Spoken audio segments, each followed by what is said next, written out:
Voter তালিকায় special intensive revision বা SIR এর কাজ চলছে।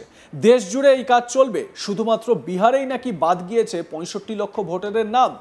আগামী দিনে বাংলাতেও আরো দ্বিগুণ সংখ্যক ভোটারের নাম তালিকা থেকে বাদ পড়তে পারে বলে দাবি করেছেন রাজ্যের বিরোধী দলনেতা শুভেন্দু অধিকারী। অন্যদিকে বাংলায় এত কম সময়ের মধ্যে কি করে এসআইআর এর কাজ করা সম্ভব তা নিয়ে প্রশ্ন তুলেছেন তৃণমূলের সাধারণ সম্পাদক অভিষেক ব্যানার্জি। এরকম হলে বাংলায় এসআইআর করতে দেওয়া হবে না বলেও হুঁশিয়ারি দিয়েছেন তিনি। এই পরিস্থিতিতে আবার রাজ্যের সাংসদ তথা কেন্দ্রীয় প্রতিমন্ত্রী সুকান্ত মজুমদার দাবি করেছেন সারা দেশের সঙ্গে বাংলাতেও এসআইআর হবে। শেষবার 2002 সালে এসআইআর এর কাজ হয়েছিল রাজ্যে। সেই তালিকা বের করে কাজ শুরুর প্রস্তুতি নিচ্ছে নির্বাচন কমিশন, এমনটা খবর। এবার বিহারের কয়েকটি আসনে এই এসআইআর এর ফলে কি পরিমাণ ভোটারের নাম বাদ পড়েছে আর 2024-এর লোকসভা ভোটে ওই কেন্দ্রে জয়ের মার্জিন কি ছিল এক নজরে দেখে নেওয়া যাক। এসআইআর তালিকা প্রকাশের পর থেকে দেখা গিয়েছে রাজ্যের 40টি লোকসভা আসনের মধ্যে 24টিতেই বাদ পড়া ভোটারের সংখ্যা 2024 সালের লোকসভা ভোটের জয়ের ব্যবধানের চেয়ে বেশি। বিহারের বেগুসরাই আসনে 2024-এর লোকসভা ভোটে বিজেপির নেতা গিরিরাজ সিংয়ের জয়ের ব্যবধান ছিল 81,480 ভোট।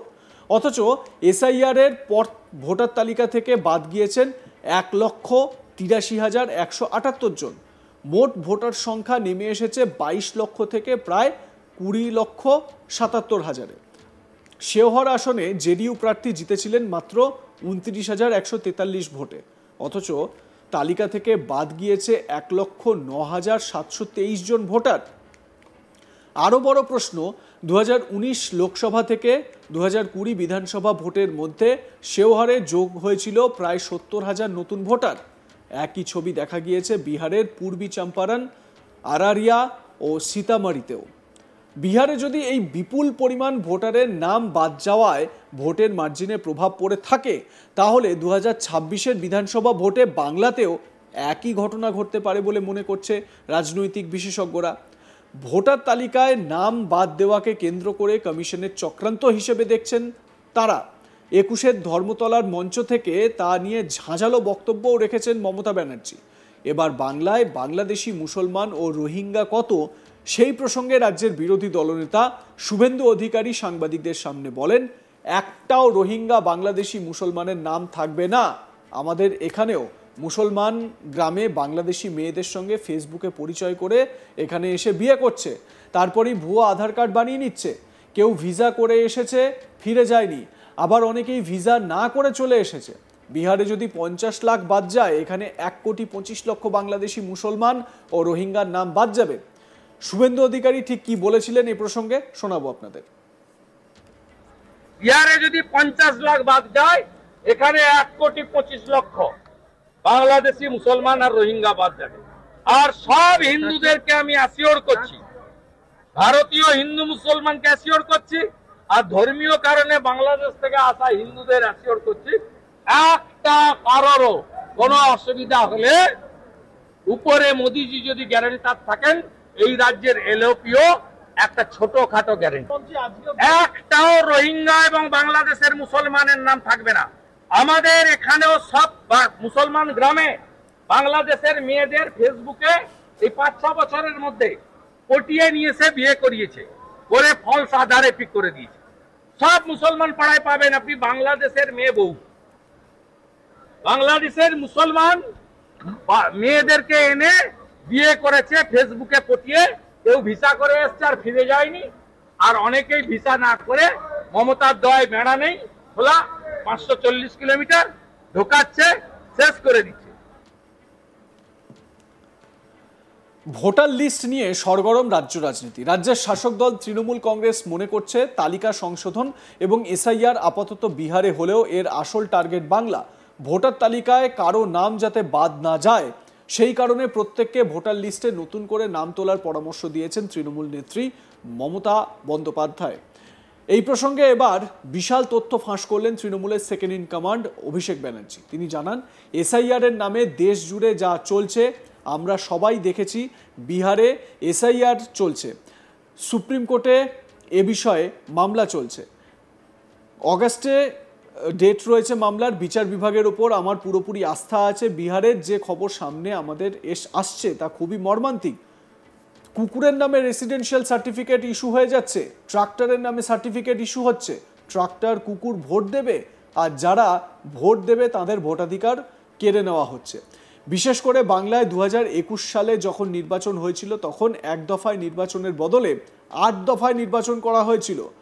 আমার লোকসভা এলাকায় 3 দফায় নির্বাচন হয়েছিল। নির্বাচন কমিশন চায় না যে মানুষ ভোট দিক, মানুষ সব কিছু বুঝতে পারছে। 2024 সালে কড়া জবাব পেয়েছে। বিজেপি পিছনের রাস্তা দিয়ে এনআরসি করতে চাইছে, এটা দেশের মানুষ হতে দেবে না। এসআইআর একটা কয়েনেজ, যেভাবে রিগিং চলছে, বিজেপির জন্য নির্বাচন কমিশন যেভাবে রিগিং করছে, এটা সাইলেন্ট ইনভিজিবল রিগিং, যা নির্বাচন কমিশন বিজেপির জন্য করছে। অভিষেক ব্যানার্জি কি বলেছিলেন এ প্রসঙ্গে শোনাবো আপনাদের।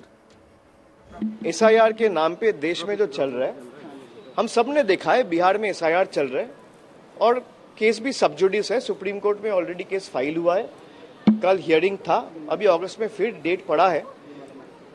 जुडिशियरी के ऊपर हम लोग का पूरा भरोसा और आस्था है, लेकिन बिहार से जो खबर हम लोग के सामने आ रहा है वो दिल दहला देने वाली खबर है। वो ऐसा है कि कुत्ते के नाम पे रेसिडेंशियल सर्टिफिकेट इशू हो रहे हैं, ट्रैक्टर का नाम पे सर्टिफिकेट इशू हो रहा है। ट्रैक्टर और कुत्ता वोट देगा, और जिनका वोट देने का अधिकार है, आम नागरिक और जनता का वोट का हक, ये बीजेपी का सरकार और इलेक्शन कमीशन छीनना चाहते हैं। और खास करके बंगाल में 2021 में भी जब चुनाव हुआ था तो एक फेज के जगह, जब कोविड का सेकेंड वेव चल रहा था, तब 8 फेज में चुनाव करा गया। मैं जिस क्षेत्र से आता हूं, डायमंड हार्बर, एक लोकसभा को 3 फेज में उसका चुनाव हुआ। एक लोकसभा का चुनाव 3 फेज में हुआ। ये इलेक्शन कमीशन की असलियत है, असली चेहरा है।